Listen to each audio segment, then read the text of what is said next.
Des médailles, l'élimination de la tenniswoman Naomi Osaka, une demande en mariage en direct. Les Jeux Olympiques de Tokyo réservent leur lot de surprises. Celle du mardi 27 juillet s'appelle Younes Baala. Le boxeur marocain a choqué des millions de téléspectateurs lors de son combat, en tentant de mordre son adversaire. Ce mardi, Younes Baala a affronté le Néo-Zélandais David Nyika en 16e de finale des Jeux Olympiques de boxe. Au cours de la troisième reprise, le Marocain a tenté de profiter d'un corps-à-corps pour mordre l'oreille gauche de son adversaire. Bien que David Nyika se soit dégagé de l'emprise de son adversaire, ni l'arbitre ni les juges se sont rendus compte de la tentative illégale de Baala. Le combat est allé à son terme. Nyika a été déclaré victoire par décision unanime. Après révision des images, Younes Baala a été disqualifié des Jeux. Il a eu clairement l'intention de mordre l'oreille ou le visage de son rival à la troisième reprise.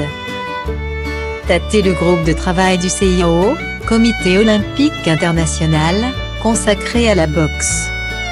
Le geste de Younes Baala, qualifié d'inadmissible, a surtout renvoyé les amoureux de boxe à un combat vieux de 24 ans. Entre Mike Tyson et Evander Holyfield. Le 28 juin 1997 à Las Vegas, les deux hommes s'étaient affrontés pour un deuxième combat. Lors du troisième round, Mike Tyson avait profité d'un corps-à-corps pour mordre Holyfield. Il lui avait arraché un bout d'oreille et avait été disqualifié de la rencontre.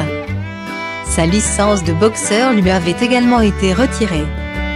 David Nyika, la victime de Younes Baala, n'est visiblement pas rancunier. De la chaleur de la bataille peut sortir le meilleur mais aussi le pire des gens. Cela fait partie du sport. J'ai du respect pour mon adversaire et je peux comprendre la frustration qu'il a ressentie. S'il vous plaît, ne le contactez pas si vous n'avez rien de bon à lui dire, a-t-il réagi juste après leur combat. Pressentant l'avalanche de messages et de commentaires négatifs que Baala pourrait recevoir sur les réseaux sociaux. Nyika avait vu juste. Baala a bloqué les commentaires sur son compte Instagram mais en a quand même reçu quelques-uns. Sur une photo de lui, le visage masqué, un internaute écrit « Tu aurais dû porter un masque pendant le combat pour mordre personne. »